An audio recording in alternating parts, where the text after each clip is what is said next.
Something pretty cool yesterday with SpaceX. They launched another SpaceX vehicle and did like a test launch. They were going to launch it, set it up there a ways, gets into suborbit, I think, and then just comes back down and kind of glides back down, then flips around and lands upright.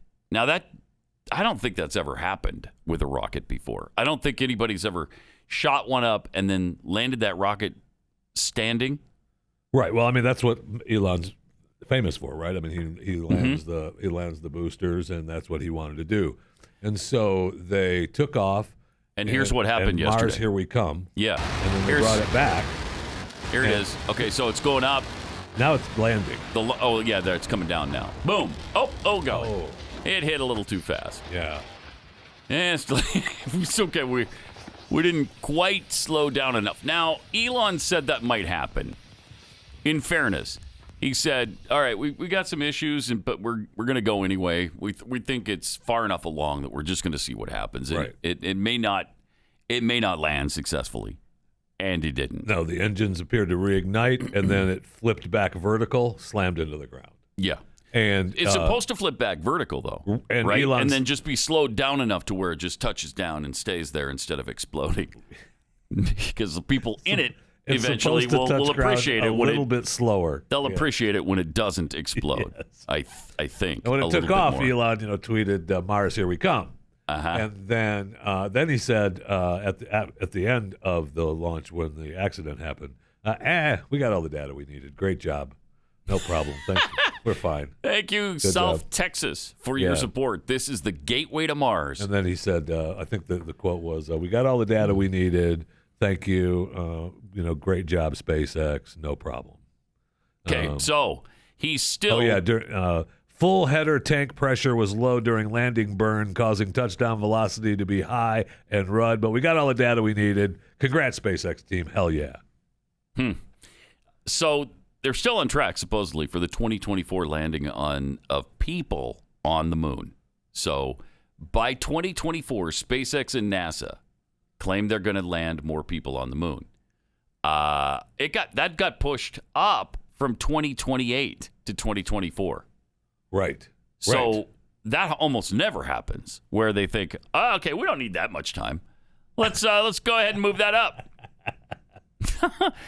Right. What's kind of amazing, though, is we're still talking about going to the moon when we did this 50 years ago. We did it 51 years ago.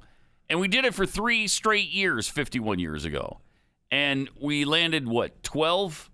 I think 12 astronauts on the moon. But China just landed a robot on the moon. Yeah, they landed a robot and planted a flag. That needs to be taken down. And it just seems like the 1969 technology is ancient compared to what we have now. It's ancient. I mean, everybody knows. Everybody's heard the statistic now that there's more computation power in your pocket with your phone than Neil Armstrong and Buzz Aldrin had on the computer that got them to the moon. Right. By far. I mean, it's not even close. Not even close. I mean, what's in our pockets is so technologically advanced compared to the moon launch technology. Which is just incredible to think about. It is. I mean, we're doing stuff with our phones that on the other hand, of. space flight has really not progressed because we didn't try to progress it.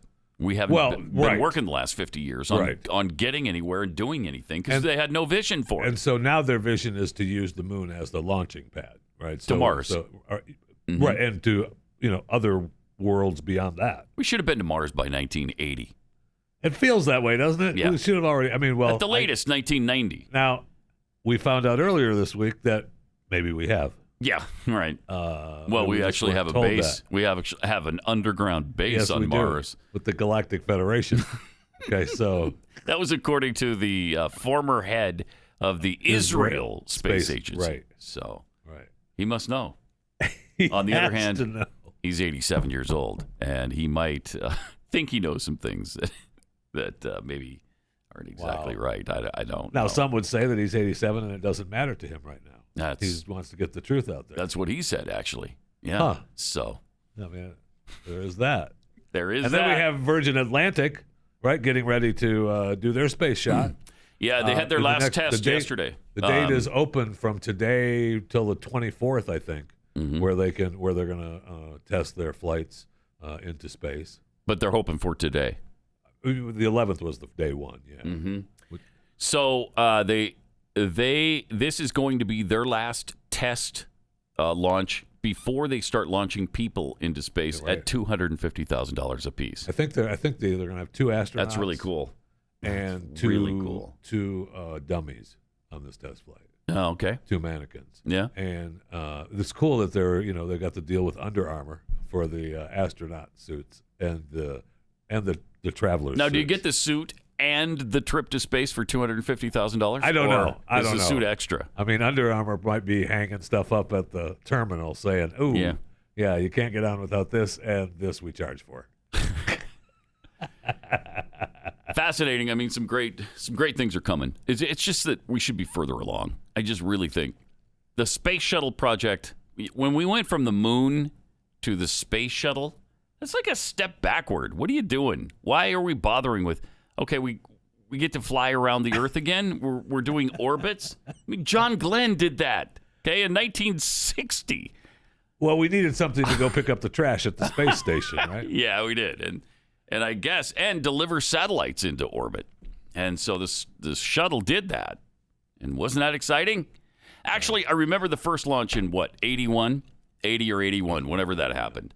It was exciting at first. And then it's like, okay, yeah, we've seen that. We've been there. We've done that. Just like the moon launch. And it was, the first one was really cool, and then nobody cared anymore. And it's so cool seeing them when you're in Florida. The launch? Yeah. So I bet, especially at night. It's so beautiful. And so, I'd love to be there cool in person for a feel night it launch. And everything. It's so cool, yeah. But it does seem like it was just to pick up the trash at the space station. Yeah, it does. I mean, so now I guess the $1 million idea, and maybe you tie in with Elon, talk to him as he's launching, 8 billion satellites to orbit the globe. Maybe we need a satellite trash company that goes up there and starts picking up some dead ones. Yeah, because they're going to launch a ton of junk into orbit, like thousands. Yes, thousands. And there's still of thousands satellites flying around doing nothing. Yeah, so there's going to be a lot of stuff bumping into each other up there. Right. We will need something to clean it up.